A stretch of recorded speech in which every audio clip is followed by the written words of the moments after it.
أستغفر الله العظيم الذي لا يقيم وأتوب إليه. أستغفر الله العظيم. إلى حضرة النبي المصطفى رسول الله صلى الله عليه وسلم، ثم إلى أرواح أزواجه وذرياته وأصحابه والتابعين لهم بإحسان إلى يوم الدين، ثم إلى أرواح والدينا ومشايخنا ولأصحاب الحقوق علينا ولجميع المؤمنين والمؤمنات والمسلمين والمسلمات. شيء لله لهم الفاتحة. أعوذ بالله من الشيطان الرجيم. بسم الله الرحمن الرحيم. الحمد لله رب العالمين الرحمن الرحيم مالك يوم الدين. إياك نعبد وإياك نستعين. اهدنا الصراط المستقيم صراط الذين أنعمت عليهم غير المغضوب عليهم ولا الضالين.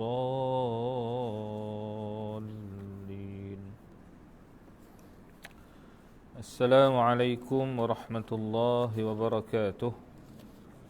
الحمد لله رب العالمين وبه نستعين على أمور الدنيا والدين وبه نستغفره.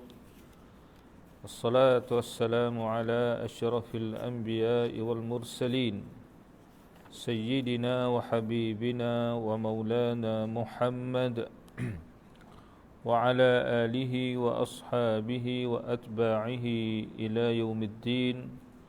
اللهم افتح علينا حكمتك وانشر علينا من خزائن رحمتك يا أرحم الراحمين. ثم أما بعد.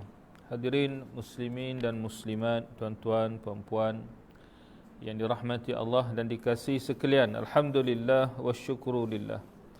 Ya, pertama-tamanya sama-sama kita sentiasa mengucapkan dan memanjatkan puji serta syukur yang semulia-mulianya kehadrat Allah Subhanahu wa taala, ya, atas segala nikmat-nikmat kurniaan Allah yang dilimpahkan kepada kita semua.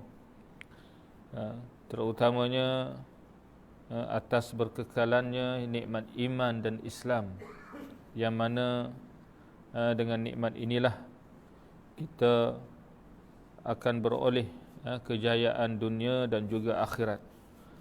Alhamdulillah, pada malam ni kita dapat bersama lagi tuan-tuan dan puan-puan untuk kita menyambung perbincangan di dalam kitab La Ilaha Illallah Manhaj Hidup Muslim. Kita masih bincang dalam bab yang ke-13 dalam tajuk besarnya rupa bangsa Muslim dan akidahnya. Di dalam perbincangan yang lepas dalam tajuk ini, bagaimana pengarang menyebut kepada kita bahawa secara kesimpulannya dia menyebut kepada kita bahawa Islam ini adalah suatu ad-din, suatu agama, suatu manhajul hayah, sistem hidup yang lengkap yang datangnya daripada Allah Subhanahu wa taala. Islam datang untuk membawa umat manusia ini kembali ke pangkuan Tuhannya, yakni Allah Subhanahu wa taala. Kerana tuan-tuan, kita ini hakikatnya beroleh kehidupan kita ini adalah daripada Allah. Ya, kita beroleh kehidupan kita ini adalah daripada Allah, dan kelak kita semua akan kembali kepada Allah Subhanahu wa taala. Maka disebut dulu bahawa bagaimana hanya ada satu tali sahaja yang menghubungkan kita dengan Allah, iaitulah tali Islam dan iman ini. Hanya ada satu jalan yang menyampaikan kita kepada Allah, yakni jalan Islam sebagaimana yang telah ditunjukkan oleh junjungan Nabi kita Muhammad sallallahu alaihi wasallam. Begitulah sebenarnya bagi kita seorang mukmin, seorang muslim, tidak ada suatu negara yang sebenar-benarnya melainkan sebuah negara Islam. Tidak ada syariat yang sebenar-benarnya bagi kita melainkan syariat dan undang-undang Islam yang telah ditentukan asasnya oleh Allah Subhanahu wa taala. Baik, kemudian pengarang dia membawa kepada kita beberapa contoh ya tentang bagaimana apabila seseorang itu telah mengikat dirinya dengan ikatan iman, dengan ikatan Islam ini, maka pada suatu keadaan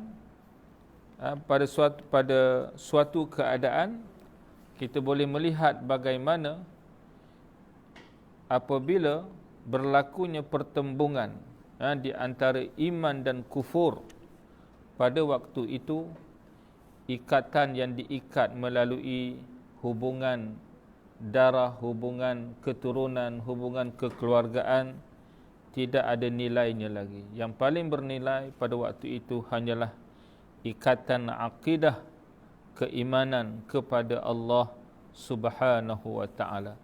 Lalu dibawa kisah dulu, disebut tentang kisah Abdullah bin Ubay, yang mana beliau apabila mengetahui ucapan ayahnya yang menghina Nabi dan umat Islam, lalu beliau telah menanti ayahnya dengan pedang menghalang dia daripada masuk ke kota Madinah, melainkan jikalau dia diizinkan oleh Rasulullah sallallahu alaihi wasallam untuk masuk ke kota Madinah. Ini berlaku dulu, disebutlah dulu kisah ini. Kemudian begitu juga dibawa kisah nabi-nabi dan rasul-rasul alaihi wassalatu wassalam. Ya, yang pertamanya yang kita sudah bincang dalam yang ada kitab ini, muka surat 160, iaitulah disebut tentang kisah Nabi Nuh alaihi salam. Kisah Nabi Nuh alaihi salam, yang mana kisah Nabi Nuh alaihi salam ini cukup masyhur, bagaimana anaknya sendiri dan juga isterinya tidak beriman kepada Allah Subhanahu wa taala. Lalu oleh kerana mereka tidak beriman, mereka tidak bersama dengan suami, dengan ayah mereka Nabi Nuh alaihi salam, lalu golongan yang kufur ini akhirnya telah menjadi golongan yang dibinasakan oleh Allah keseluruhannya, walaupun mereka ini adalah anak seorang nabi, isteri seorang nabi dan seumpamanya. Baik. Kemudian pengarang dia membawa pula kepada kita kisah nabi yang lain untuk kita ambil iktibar pengajaran tentang bagaimana Allah Taala sendiri mendidik kita tentang bagaimana yang paling bernilai itu adalah ikatan akidah keimanan itu. Ya, sehingga apabila saya sebut tadi, bila bertembung dengan ikatan dan hubungan-hubungan yang lain, maka pada waktu itu hubungan yang lain, ikatan yang lain tidak ada nilainya, tapi yang paling bernilai hanyalah suatu ikatan yang diikat atas dasar la ilaha illallah Muhammad Rasulullah, ataupun atas dasar ikatan la ilaha illallah, tiada Tuhan yang berhak disembah melainkan Allah Subhanahu wa taala. Dibawa kisah Nabi Ibrahim alaihi salam. Yang pertamanya dibawa ayat Allah dalam surah Al-Baqarah ayat 124. A'udzubillahi minasyaitonir rajim. وَإِذِ ابْتَلَى إِبْرَاهِيمَ رَبُّهُ بِكَلِمَاتٍ فَأَتَمَّهُنَّ قَالَ إِنِّي جَاعِلُكَ لِلنَّاسِ إِمَامًا قَالَ وَمِنْ ذُرِّيَّتِي قَالَ لَا يَنَالُ عَهْدِ الظَّالِمِينَ. Yang bermaksud, dan ingatlah ketika Ibrahim diuji Tuhannya, yakni diuji oleh Allah dengan beberapa kalimah, yakni yang dimaksudkan dengan beberapa kalimah iaitulah berupa perintah dan larangan.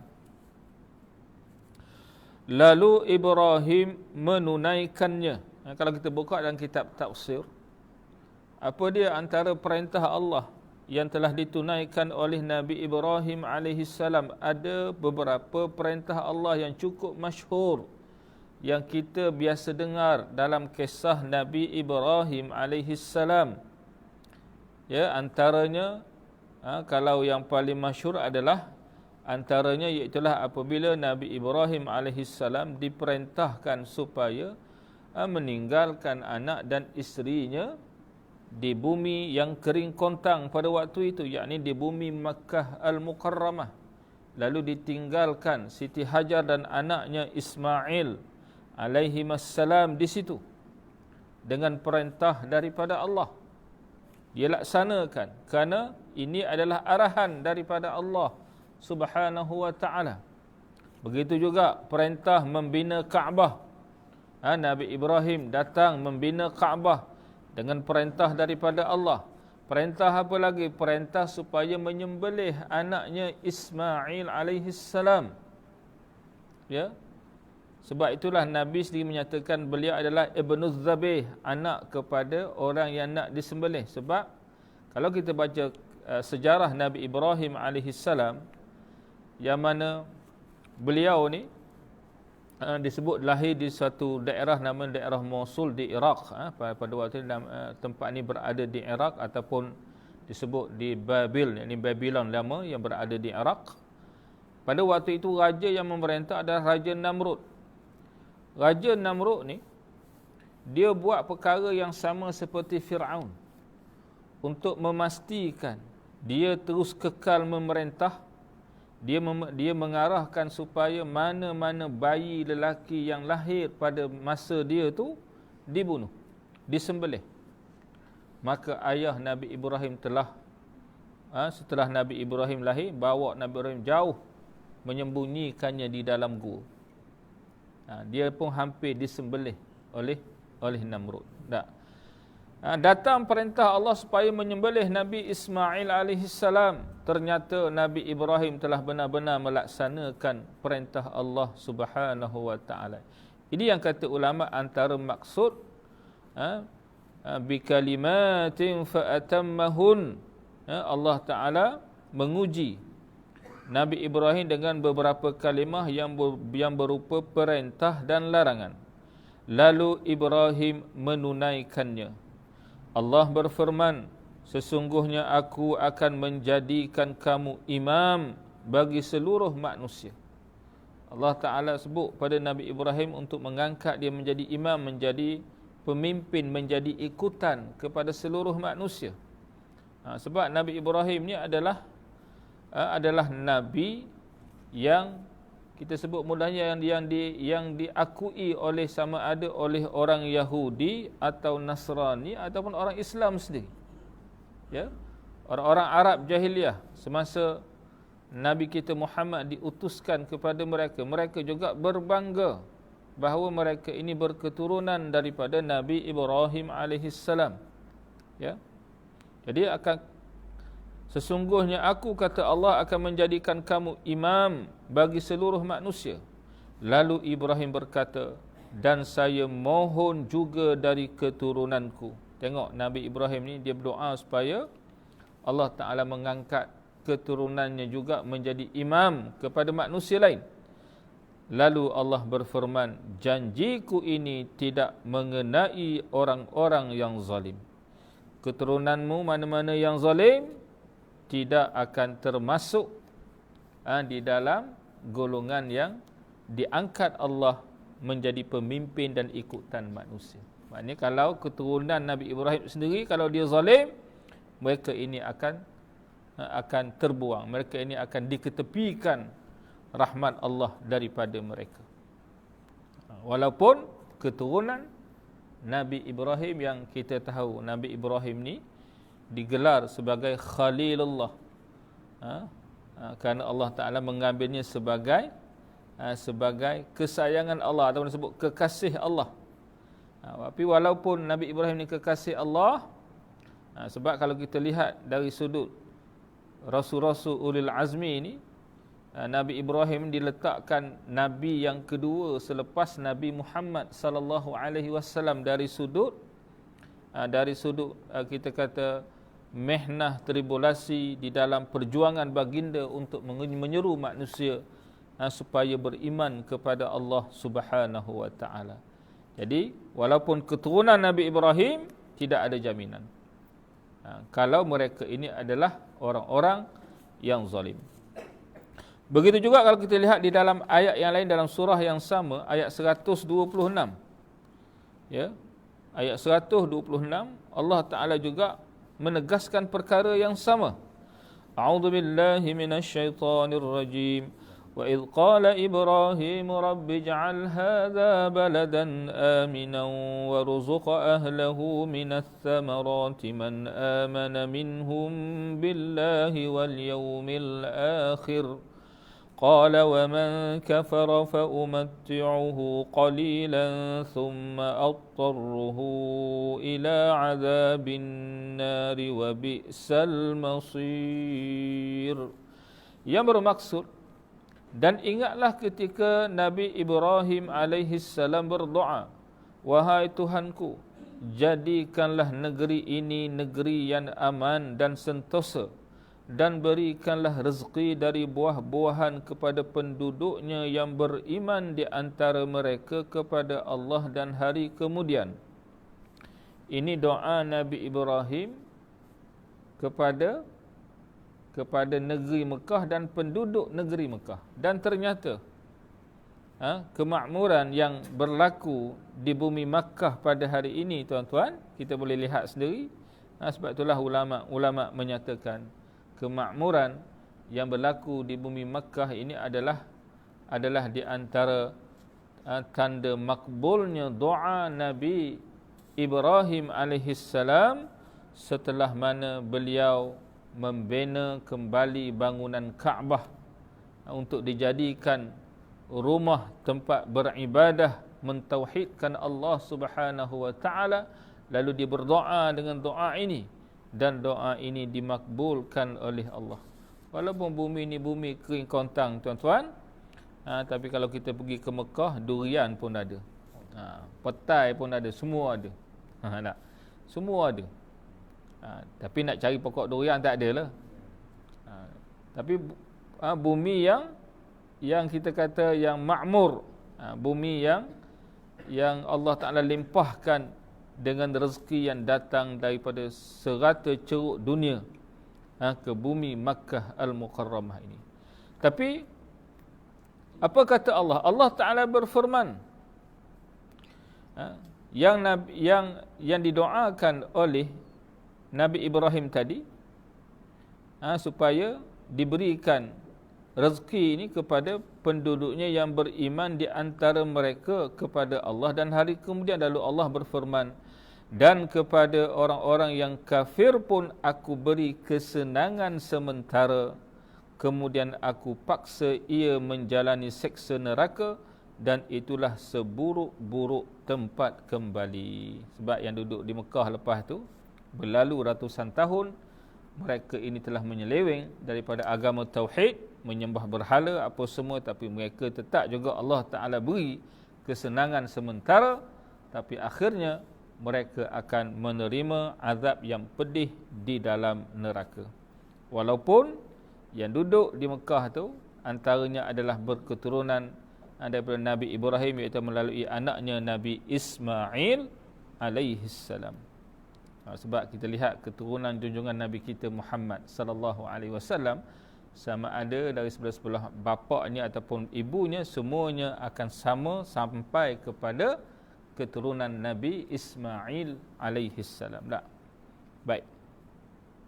Tapi keturunan ini bukan jaminan untuk seorang tu selamat daripada hukuman Allah jika mereka kufur, mereka ingkar, mereka melakukan kemungkaran yang ditegah dan dilarang oleh Allah Subhanahu wa taala. Nabi Ibrahim disebut lagi, Nabi Ibrahim telah rela keluar meninggalkan ayah dan kaum keluarganya memisahkan diri dari mereka setelah dilihatnya mereka masih terus ingin berkeras di dalam kesesatan. Ini dia buat bagaimana tak? Kisah Nabi Ibrahim ini panjang sebenarnya, banyak disebut di dalam Al-Quran. Dalam surah Ibrahim ada, dalam surah Al-Baqarah ada, dalam surah Al-A'raf, dan banyak lagi ayat-ayat yang menceritakan kisah Nabi Ibrahim alaihissalam. Dan kalau kita buka dalam kitab karangan Imam Ibn Kathir, Qasasul Anbiya, kisah Nabi-Nabi, antara kisah yang paling panjang dicatatkan adalah kisah Nabi Ibrahim alaihissalam. Satu kisah yang sangat menarik. Tapi kalau tengok dalam apa yang disebut di sini, iaitulah bagaimana apabila Allah Subhanahu wa taala awalnya memberikan ilham kepada Nabi Ibrahim alaihissalam sebelum dia menerima wahyu daripada Allah Subhanahu wa taala, bagaimana dia telah Allah Taala berikan ilham kepadanya berfikir tentang kejadian alam ini, kejadian langit, bumi, apa semua ini, tentang penciptaan langit dan bumi, tentang siapakah yang mencipta, yang mengatur, yang mengurus. Akhirnya dia maknanya diberikan ilham, diberikan pimpinan oleh Allah, diberikan wahyu, lalu dia berdakwah pertamanya kepada ayahnya dan kepada ahli keluarganya sendiri, menyeru mereka supaya meninggalkan agama menyembah berhala. Dan juga kalau kita lihat dalam setengah catatan menyebut penduduk di negeri dia itu, di negeri Babylon ini, antaranya sebab Nabi Ibrahim alaihissalam dia dilahirkan di Babil, kemudian dia berpindah ke Kanaan ataupun ke Baitul Maqdis, ke Palestin bersama dengan keluarga dia. Orang Palestin zaman tu mereka antaranya menyembah tujuh bintang. Menyembah 7 bintang. Agama menyembah macam-macam lah, tidak menyembah Allah Subhanahu wa taala. Lalu berlakulah, kalau kita rujuk dalam Al-Quran, berlakulah di sana perbincangan, perdebatan antara Nabi Ibrahim dengan bapanya sendiri. Dia ajak bapa dia, wahai ayahku, aku ni diberikan ilmu yang tidak diberikan kepadamu.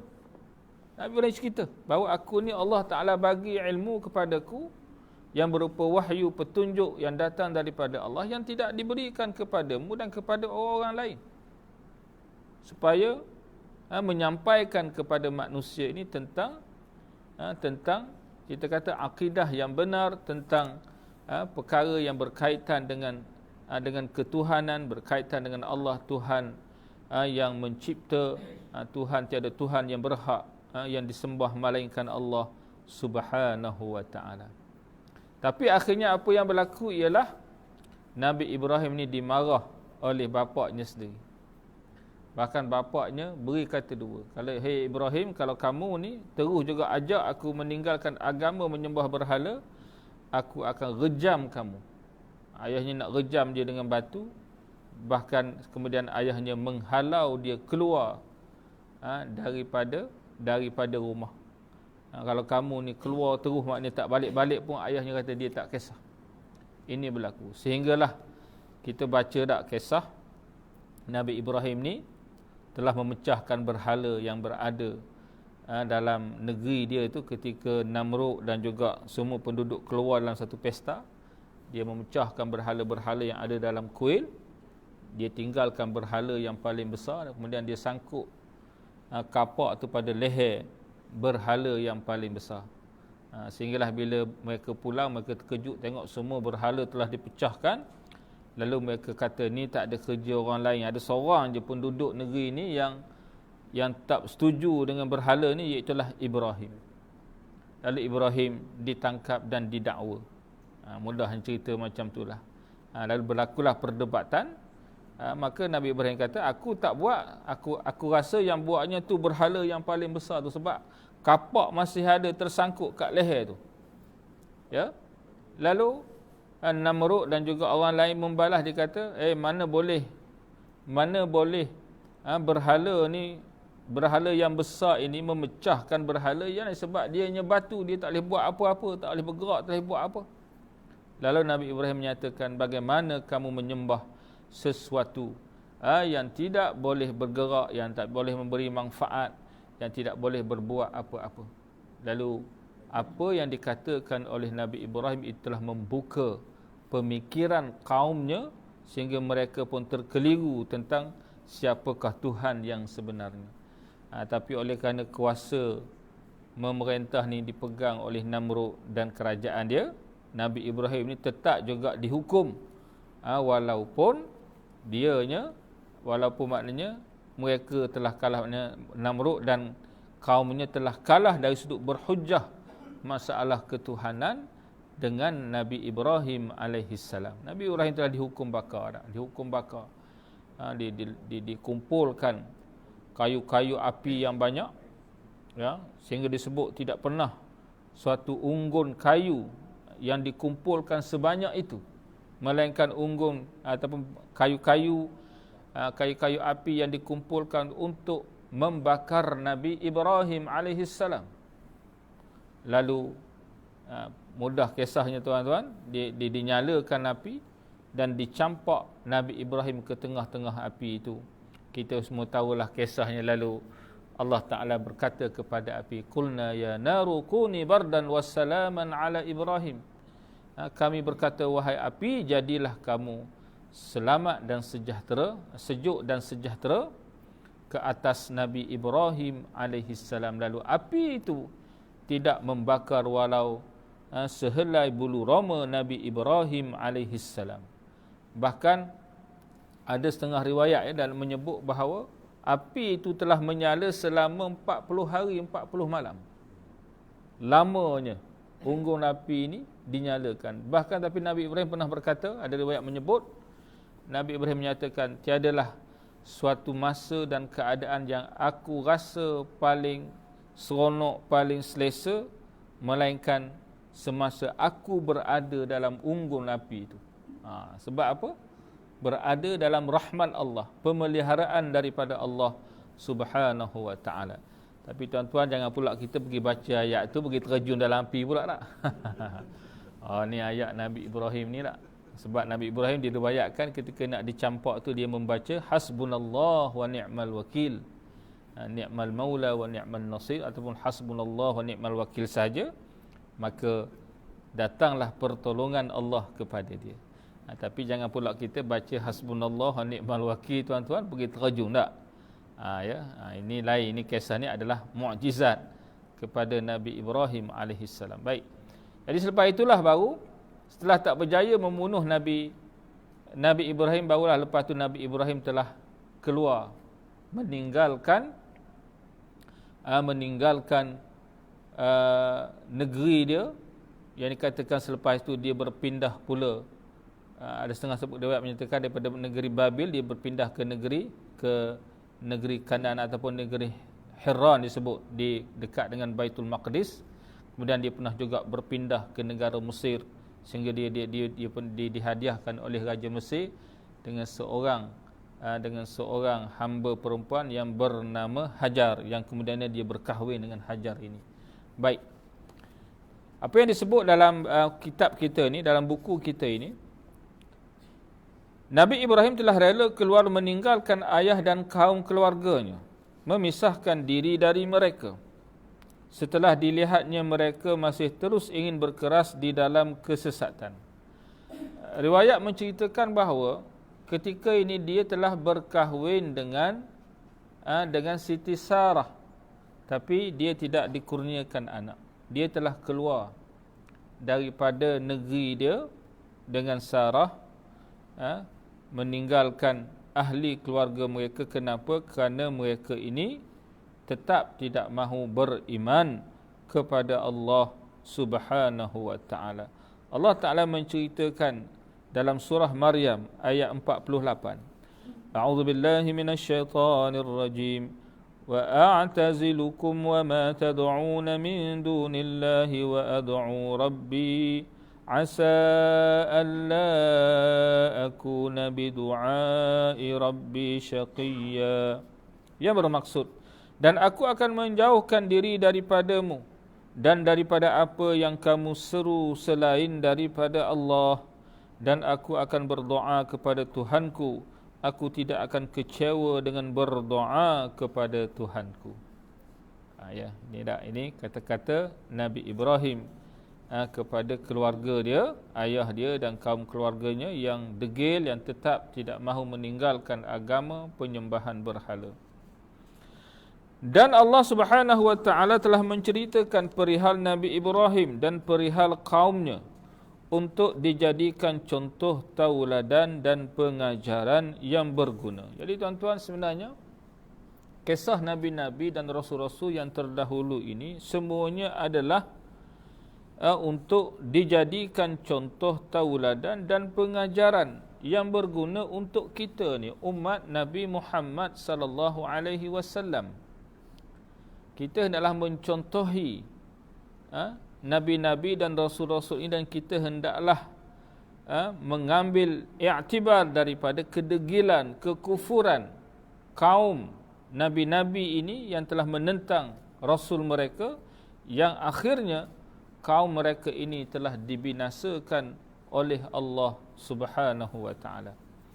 Allah Taala menyebut dalam surah Al-Mumtahanah ayat yang keempat. A'udzu billahi minasy syaithanir rajim.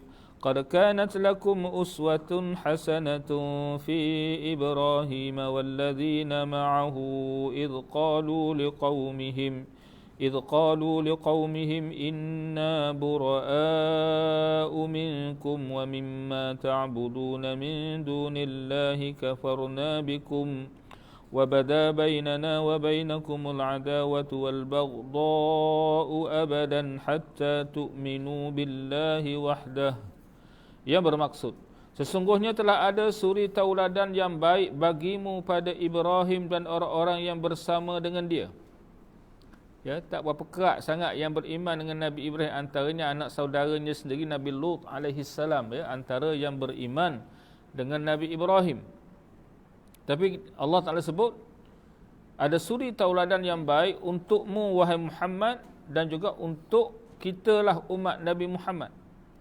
Ketika mana, iaitulah antara suri tauladannya adalah perkataan mereka yang beriman ketika mereka berkata kepada kaum mereka, sesungguhnya kami berlepas diri daripada kamu dan daripada apa yang kamu sembah selain Allah. Dah berdakwah dah cerita dah, bawa hujah, bawa dalil, tunjuk bukti apa. Ya, kalau tengok kisah Nabi Ibrahim tadi tu, dibakar pun tidak hangus, diselamatkan oleh Allah, dibantu oleh Allah.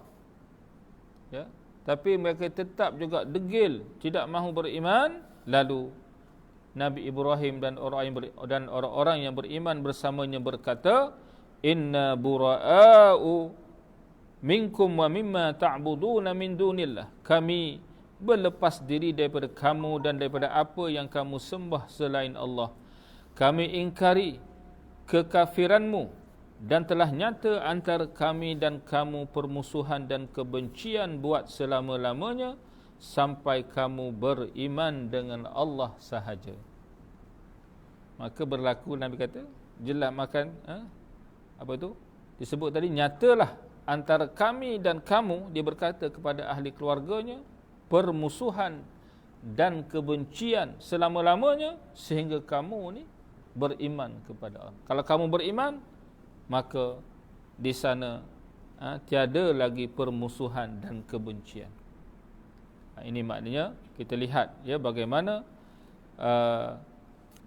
akhirnya akidah iman itulah yang menjadi, kita kata, garis pemisahnya di antara kita kata di antara dua pihak ini, walaupun mereka ini adalah daripada satu keluarga. Satunya adalah anak, satunya adalah bapa dan ahli keluarganya. Tapi oleh kerana mereka ini tidak mahu beriman dan tetap berkeras di atas kekufuran, maka itulah garis pemisahnya yang telah disebut oleh Allah di dalam, antaranya dalam kisah Nabi Ibrahim alaihi salam. Baik, Itu kisah Nabi Ibrahim. Banyak lagi sebenarnya kalau kita nak ambil i'tibar ya daripada kisah Nabi Ibrahim alaihissalam ini. Kemudian pengarang menyebut lagi kisah yang seterusnya, iaitu kisah Ashabul Kahfi. Ya. Pengarang menyatakan suri tauladan dan pengajaran yang baik dapat direnungkan dengan mendalam dan penuh keinsafan dari kisah sekumpulan pemuda yang telah memisahkan diri dari kaum keluarga dan sahabat handai, kampung halaman dan teman seiring, semata-mata untuk mengabdikan diri kepada Allah dan melindungi akidah pegangan hidup supaya jangan terjejas akibat paksaan dan penindasan pihak berkuasa. Sebab raja yang memerintah zaman itu adalah raja yang kufur, raja yang tidak beriman kepada Allah, dan dia memaksa rakyat negara itu pada waktu itu supaya menyembah ataupun berpegang dengan agama yang dipegang oleh raja yang memerintah, agama yang mensyirikkan Allah Subhanahu wa taala. Tetapi di sana ada beberapa orang pemuda. Mudahnya ada 7 orang pemuda. Ya, yang pada setengah riwayat menyatakan 7 orang pemuda ni asalnya mereka ini bukanlah, maknanya mereka saling tidak mengenali asalnya.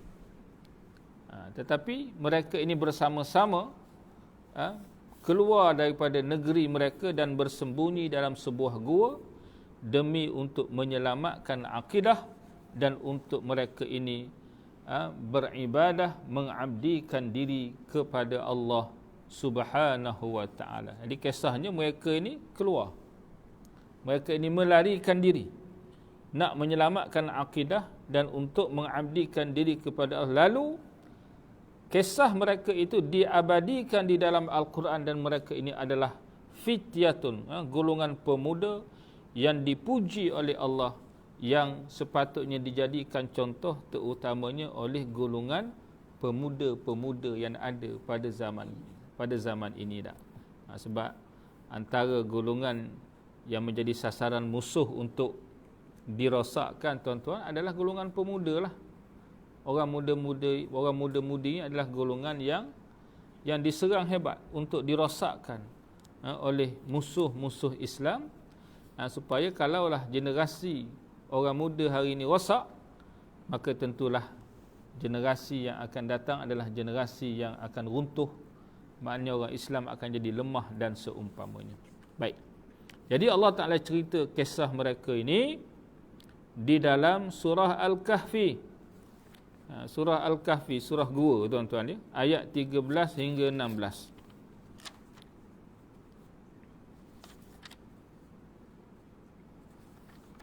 Allah Ta'ala berfirman, ini kita ambil ya, sebelum masuk isyak ni sikit ya. A'udzu billahi minasy syaithanir rajim. Nahnu naqussu 'alaika naba'ahum bil haqq.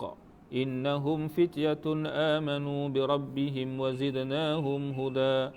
وربطنا على قلوبهم إذ قاموا فقالوا ربنا رب السماوات والأرض لن ندعو من دونه إلها لقد قلنا إذا شططا هؤلاء قومنا اتخذوا من دونه آلهة لولا يأتون عليهم بسلطان بين فمن أظلم ممن افترى على الله كذبا وَإِذِ اعْتَزَلْتُمُوهُمْ وَمَا يَعْبُدُونَ إِلَّا اللَّهَ فَأْوُوا إِلَى الْكَهْفِ يَنشُرْ لَكُمْ رَبُّكُمْ مِنْ رَحْمَتِهِ وَيُهَيِّئْ لَكُمْ مِنْ أَمْرِكُمْ مِرْفَقًا.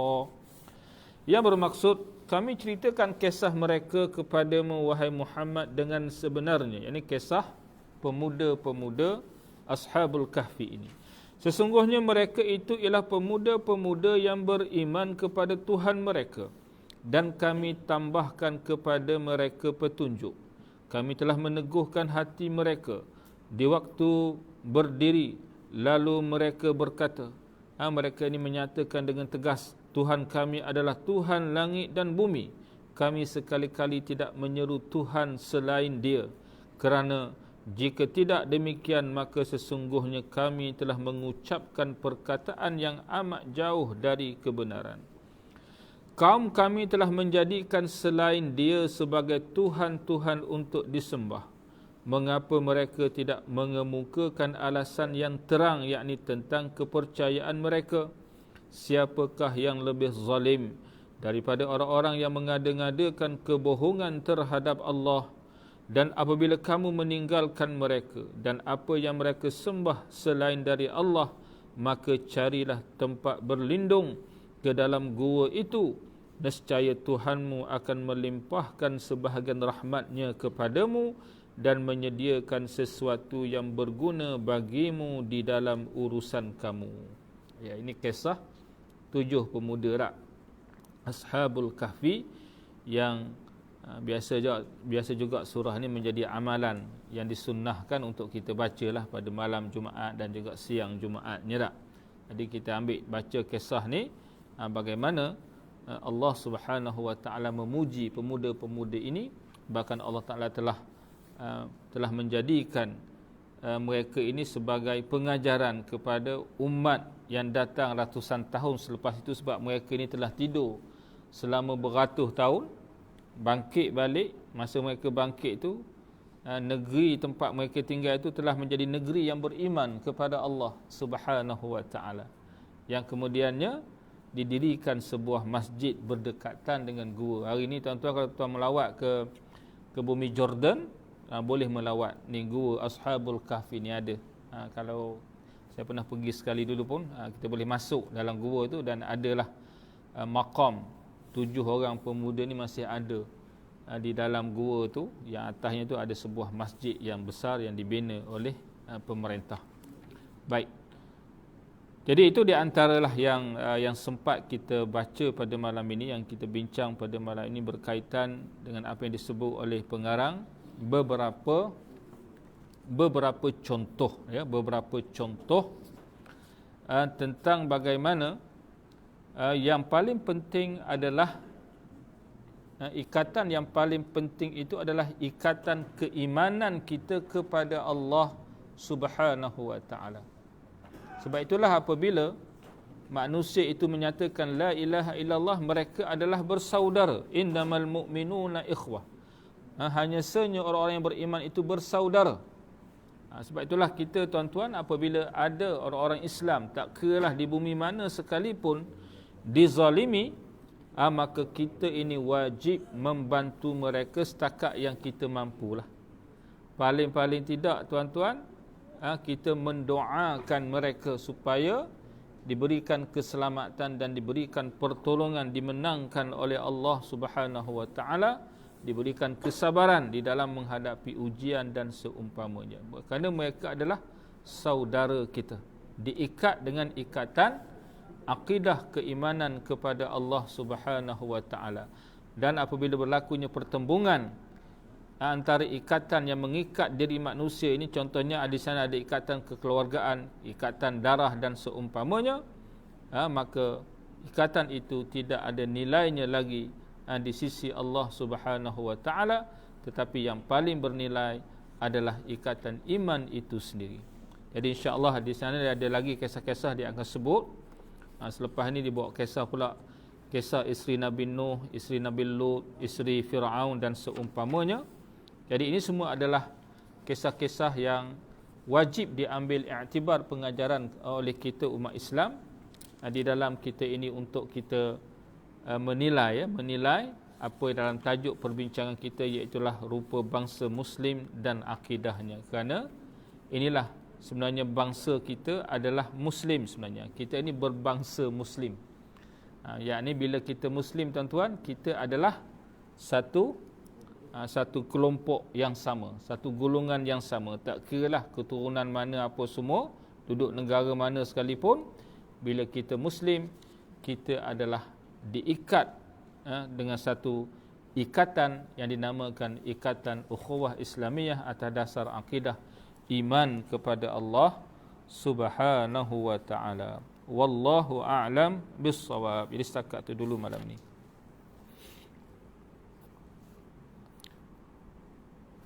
InsyaAllah kita teruskan ya, ada permintaan untuk kita membacakan tahlil arwah ya, tahlil arwah dan doa selamat.